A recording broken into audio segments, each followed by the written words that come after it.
Yung pong yung latest na impeachment, meron silang sinasama pang iba na yung si Madriaga. Ano po ba ang kwento sa likod nito? Oo. Si Madriaga ay kinasuhan ko ng perjury dahil hindi ako papayag na itulad nila ito doon sa ICC case ni dating Pangulong Rodrigo Duterte. Kung makikita nyo yung ICC case, ang mga unang sinabmit doon ni Trillanes ay si Las Cañas at si Matubato. Kasi galing yun dito, di ba? Sa atin, sa Pilipinas. Meron silang hearing, pinabayaan sila ni PRD na magsalita, nagsalita sila, nagpa-interview sila, ganon. Pero hindi question yung credibility nila.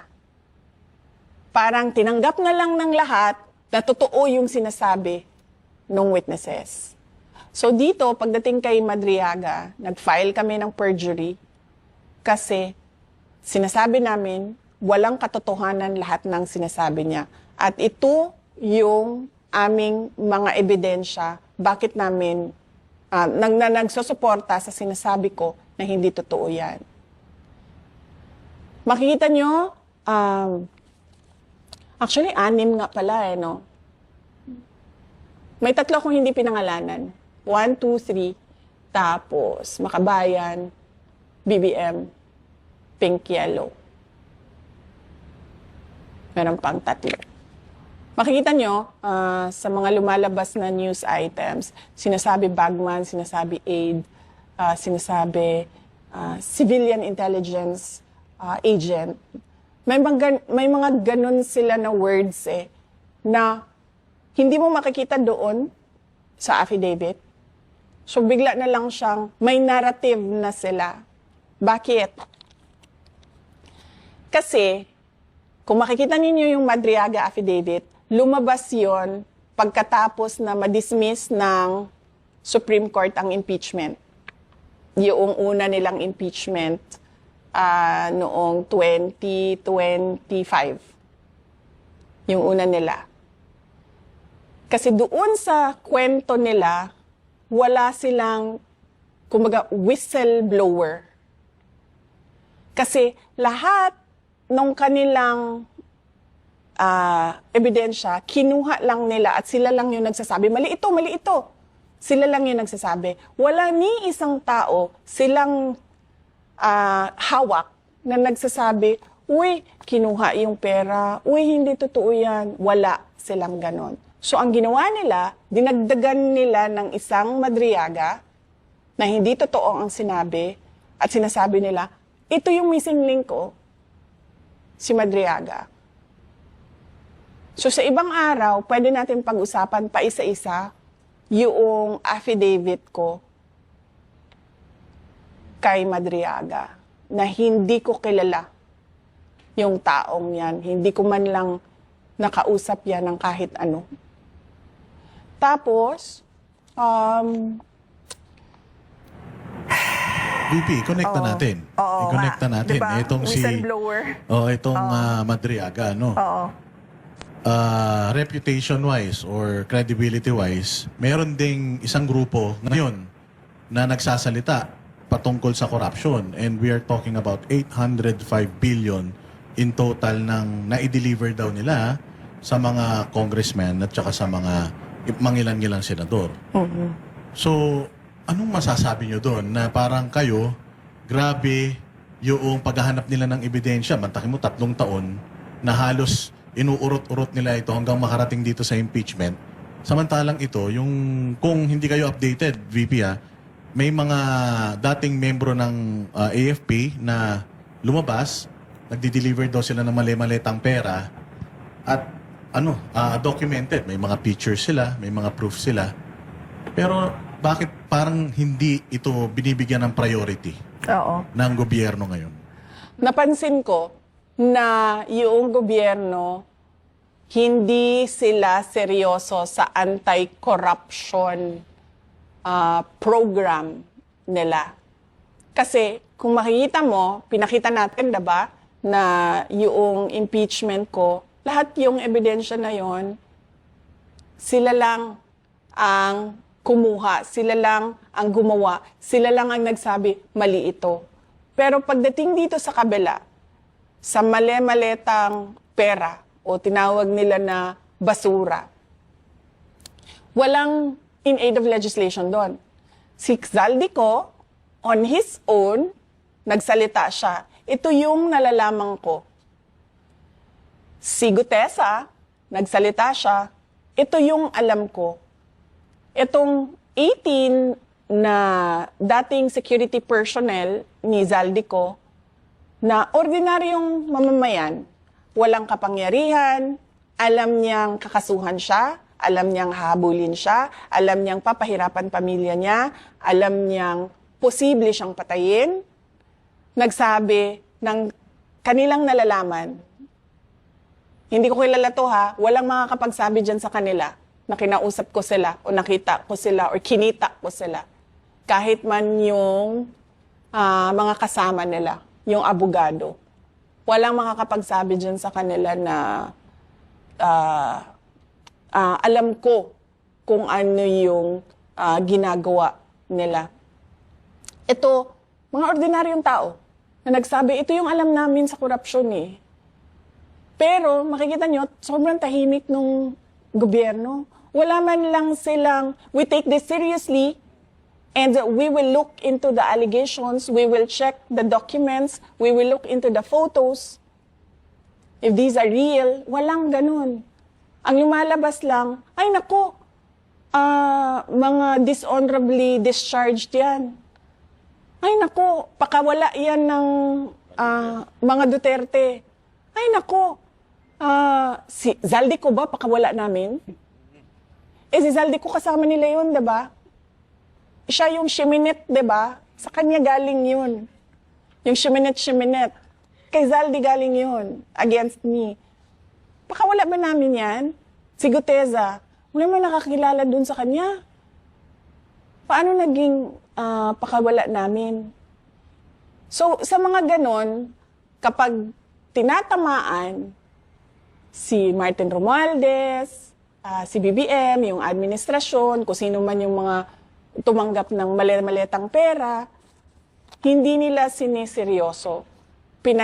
Iniisang tabi nila, sineset aside nila na para bang baliwala. Ang ginagawa nila, inaatake nila yung notaryo, inaatake nila yung kung sino yung tao, hindi man lang nila binabanggit yung sinabi ng tao. Meron ba itong katotohanan? Dahil 18 na ito, na ordinaryong mamamayan na nagsasabi, ginawa namin ito.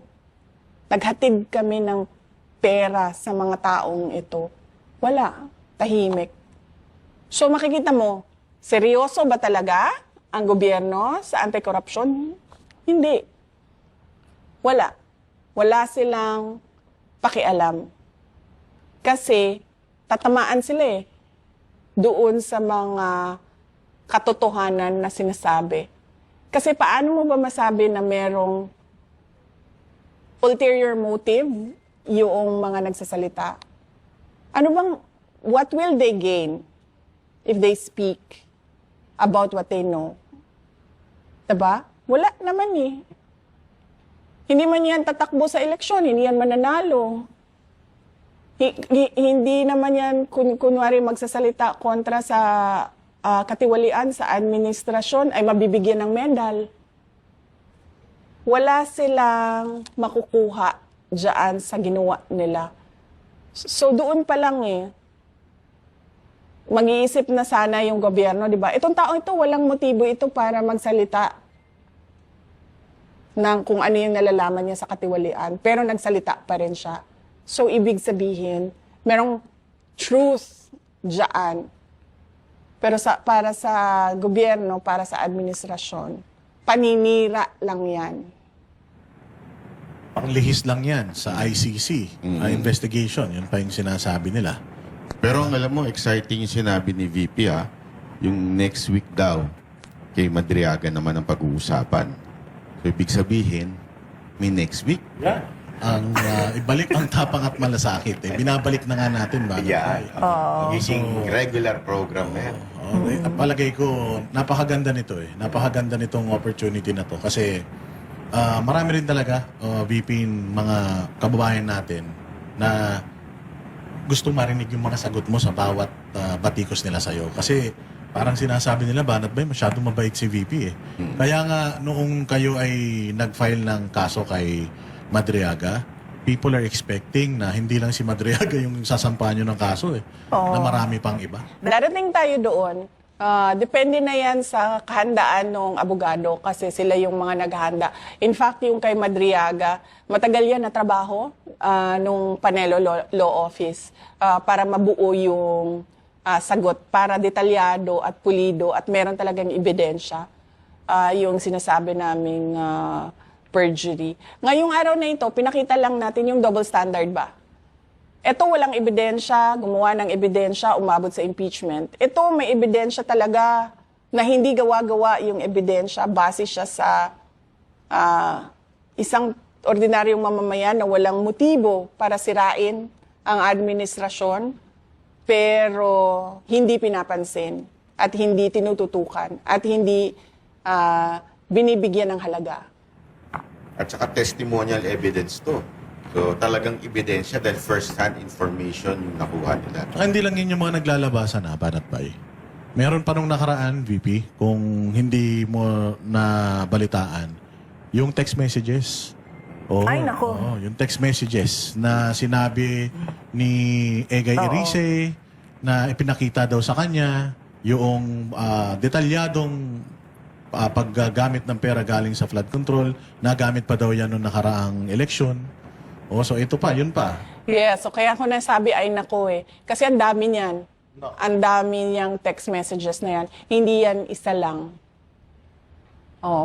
Kaso, hindi nilalabas kasi pakiramdam ng mga tao na may alam doon sa text messages, ay hindi naman ito papansinin din ng administrasyon eh. Kasi itatago lang nila ito or ihaharas lang kami, ititreten lang kami, kakasuhan lang kami, which is yun ang ginagawa ngayon sa 18 na mga dating security personnel ni Zaldico. Kakasuhan sila. So, yun yung nangyayari doon sa binabanggit mo na text messages. Hindi ka ba na nagugulat, VP, na 3 years nilang pinlano yung pagsira sa'yo. Pero ngayon, may gerang nangyayari sa Middle East. Pero wala silang plano, VP. Yung mga speeches nila, parang sinasabi, magano kayo, pumunta kayo sa safe na lugar, parang kanya-kanya, bahala kayo sa sarili nyo muna. Dahil hindi tayo pwedeng makapagpadala dyan ng eroplano, hindi rin naman pwede yung land travel. So kayo ba nagugulat na ganito yung trato nila? Alam mo, napakadali magpadala ng eroplano eh. Sa totoo lang. Alam niyo ba nung COVID na panahon, madami ang na-stranded na mga tiga Davao City dito sa Manila. Napakadali. Nagkontrata kami ng commercial airline. Sabi namin, isasakay namin sila lahat, babayaran namin kayo using COVID funds. So, ilang beses namin ginawa yun. Nangontrata kami sa commercial airlines, lumipad yung commercial airlines, doon sinakay lahat ng na-stranded na tiga Davao City na cleared na magbiyahe or inallow na doon mag-quarantine sa Davao City, nilipad namin. Hindi lang 100, hindi lang 200 na mga individual ang nilipad namin noong panahon na yon. At hindi lang mga tiga Davao City. Meron pa kaming iba na kapitbahay lang ng Davao City pero sabi namin, sige sumakay na kayo, basta mag-quarantine lang kayo according to sa sinabi ng doktor dito sa labas ng Davao Airport. Tapos pwede na kayong magsiuwian kung saan. Hindi ganyan kahirap magpadala ng eroplano kung saan mo gusto kumuha or mag-rescue ng tao. Kaya lang, VP, sarado ang airspace. Tsaka baka daw pabagsakin yung aeroplano. Hindi kasi yung isang kaibigan ko galing Dubai, papauwi na siya kasi nagbukas na yung siguro limitado. pero hindi sarado. Kasi yung kaibigan ko, papauwi na siya ng Pilipinas. Commercial flight siya. Meron po bang planong OVP para tulungan ng mga OFW natin? Meron kaming point person, meron kaming tao sa Office of the Vice President na itong tao na ito in charge siya sa mga tinatawag na parallel groups. Dating campaign support groups na naging ngayon ay mga supporters pa rin ko at ng Office of the Vice President na nasa iba't ibang lugar. So tinatanong namin sila, yung mga nasa Middle East, meron ba sa inyo ang gustong umuwi? Kasi baka meron kaming matulong sa inyo sa pag-uwi ninyo once meron ng magbukas na commercial flights kung saan man kayo. Handa ang OVP din tumulong.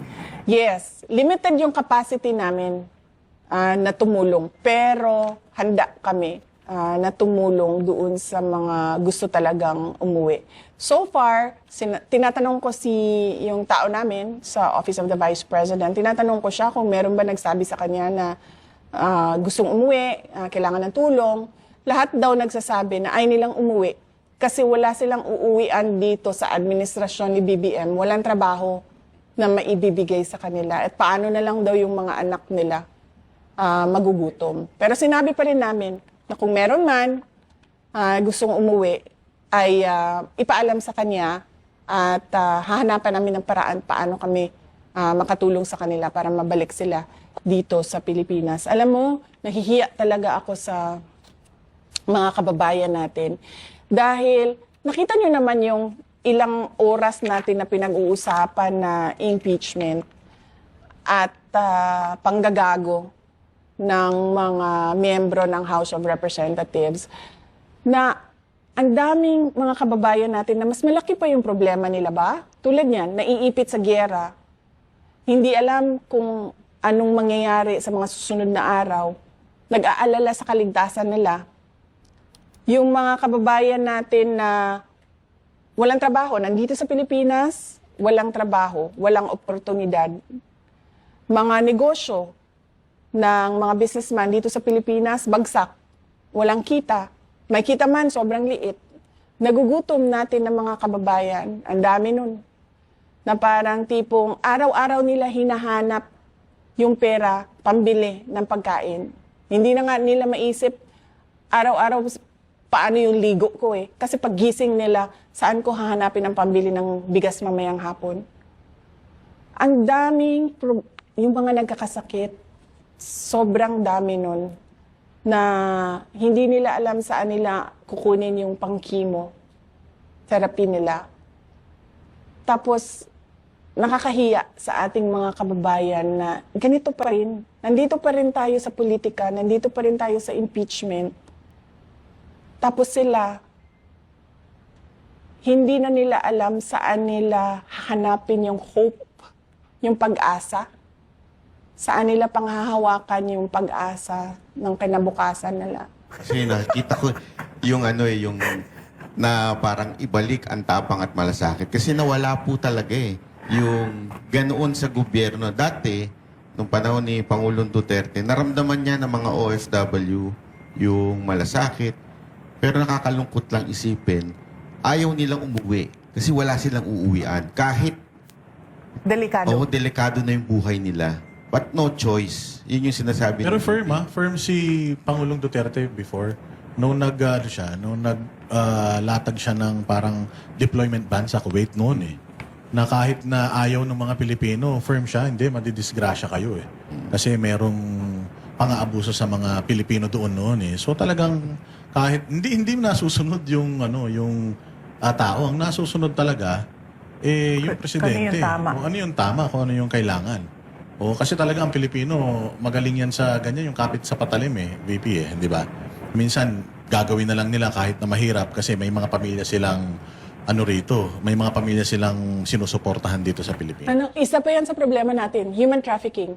Yung dito sa Pilipinas nire-recruit, maayos basahin sa papel, magtatrabaho ka bilang waitress. Ganon. Pagdating doon, nagtrabaho sa bar, nagmamasahe nung yung mga, ano ba tawag, dirty massage.